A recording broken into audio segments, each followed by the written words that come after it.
तो एक तरफ जहां तेजस्वी यादव बिहार में अगली सरकार बनाने के लिए दावे वायदे पूरे कर रहे हैं, वहीं दूसरी तरफ बिहार की मौजूदा सत्ताधारी पार्टी एनडीए, जिसको हमने कहा कि कहीं वो शौक में तो नहीं आ गई है। फिलहाल तो यही चल रहा है कि सीट शेयरिंग से किसी तरीके से निपटा जाए, फिर इससे भी निपटेंगे। बीजेपी की टेंशन रोज बढ़ती जा रही है। ये टेंशन कोई और नहीं बल्कि एनडीए के मौजूदा वक्त में दो कद्दावर चेहरे हैं और पीएम मोदी के सबसे चहेते माने जाने वाले हैं चिराग पासवान और दूसरे केंद्रीय मंत्री जीतन राम मांझी। दोनों इस वक्त केंद्र की मोदी सरकार में कैबिनेट मंत्री है। दोनों ही अपनी पार्टी की सीटों के लिए बीजेपी को आंख दिखा रहे हैं। दोनों के ही बीच सीटों के लिए मानो कंपटीशन चल रहा है। दोनों तरफ से कविताओं के जरिए धमकी भी दी जा रही है, चेतावनी भी दी जा रही है, दबाव भी बनाया जा रहा है, हर तरीके से चीजों को पेश किया जा रहा है। एनडीए के लिए इनमें सबसे बड़ी उलझन चिराग पासवान है। फिलहाल ना कुछ उगलते बन रहा है, ना कुछ निगलते बन रहा है। 2020 में अकेले विधानसभा का चुनाव लड़े थे चिराग पासवान। अब क्या रुख ऐसा ही है क्या?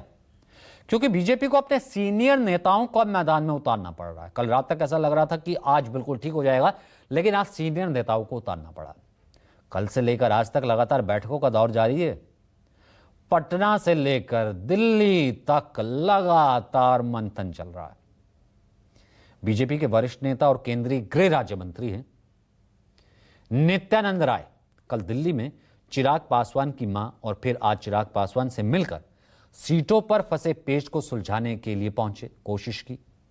इस मुलाकात के बाद नित्यानंद राय और चिराग पासवान जब बाहर निकले तो दोनों ने कहा कि बहुत ही पॉजिटिव, बहुत ही सकारात्मक बातचीत रही है। सुनिए। हम दोनों के चेहरे की मुस्कुराहट ही सारी बयां है, कहानी है, सब कुछ सकारात्मक है। समय से सब कुछ आपको चीज आगे बस इन्होंने बता दिया कि सकारात्मक है। अब एक बार सारी चीजें इत्मीनान से बैठ के बताई जाए। अब राजनीति में कहते हैं ना कि बॉडी लैंग्वेज, जो पूरी बॉडी लैंग्वेज होती है, जिस तरीके से आप चलते हैं, दिखते हैं, चेहरा होता है, बहुत कुछ बयां करता है। चिराग पासवान के बयान और बॉडी लैंग्वेज देख करके कम से कम तो इतना ही कहा जा सकता है, जैसा जुबान पर है वैसे बॉडी लैंग्वेज में नहीं है। दरअसल चिराग पासवान अपनी मनमाफिक सीटें नहीं मिलने से नाराज बताए जा रहे हैं। हालांकि उन्हें कितनी सीटें चाहिए ये तो वो खुलकर नहीं कह रहे हैं, अपने मुंह से कोई बड़ा आंकड़ा नहीं रख रहे हैं, लेकिन सूत्रों के हवाले से लगातार खबरें आ रही है। हम आपको बता रहे हैं कि 43 सीटों की मांग है, डिमांड है। इस बीच चिराग पासवान के एक बयान ने बीजेपी की धड़कनें और बढ़ा दी। नित्यानंद राय से मुलाकात से पहले चिराग पासवान ने कहा था कि जब तक मैं मंत्री हूं तब तक मंत्रालय की भी जिम्मेदारी है। साहब, बातचीत चल रही है, ऐसे में मेरे ऊपर और भी जिम्मेदारियां हैं। जब तक मैं मंत्री हूं तब तक मंत्रालय की भी जिम्मेदारी है, तो फिलहाल मैं उसको देखने जा रहा हूं। जिसे कहते हैं ना between the lines, quote unquote, जब तक मैं मंत्री हूं, जब तक अपने आप में कुछ कहता है। यानी चिराग ने यह संदेश देने की कोशिश की कि उन्हें अगर मनचाही संख्या नहीं मिली तो अलग जाने का रास्ता अपना सकते हैं। ऐसा होता है तो बिहार की चुनावी राजनीति में एक बार फिर से 2020 जैसा चिराग गेम हो सकता है शुरू। दरअसल हुआ क्या था, याद होगा आपको, वरना याद दिलाते। 2020 में चुनाव में चिराग पासवान 30 सीटें मांग रहे थे, डिमांड पूरी नहीं हुई।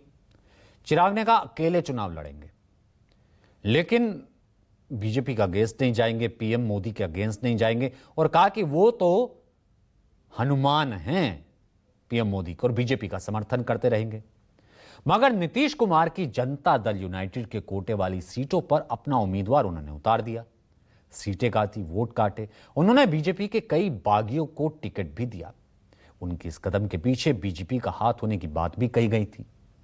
अब चिराग की अगुवाई वाली एलजेपी ने तब 137 सीटों पर उम्मीदवार उतार दिए थे और 73 सीटों पर उसके उम्मीदवार जीत हार के अंतर से अधिक वोट पाने में सफल हुए थे, जिनमें 40 सीटों पर एनडीए और 32 सीटों पर महागठबंधन के उम्मीदवारों को सीधे तौर पर नुकसान पहुंचा था। चिराग की पार्टी के उम्मीदवार उतारने से जेडीयू को खासा नुकसान हुआ था। नीतीश कुमार को सीएम कैंडिडेट बनाने के फैसले से नाखुश बीजेपी के वोटर्स का एक वर्ग जेडीयू के कोटे वाली सीट पर एलजेपी के पक्ष में भी शिफ्ट हो गया था। ये 2020 में हुआ था। एलजेपी ने जेडीयू को 33 सीटों पर नुकसान पहुंचाया था। 28 सीटों पर एलजेपी को वोट जीत हार के अंतर से कुछ आसपास मिली थी। इन सीटों पर जेडीयू दूसरे स्थान पर थी। चिराग की पार्टी 5 सीटों पर दूसरे स्थान पर रही और जेडीयू को तीसरे नंबर पर धकेल दिया था।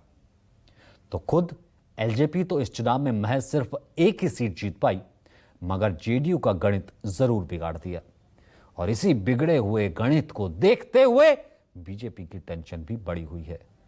तो रोज रात को दिन की जो अंत रात का अंत यही कह के होता है कि कल तक सब ठीक हो जाएगा।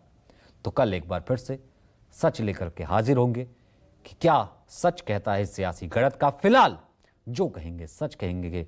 आज के एडिशन में इतना ही। इजाजत दीजिए, फिर मुलाकात होगी। नमस्कार।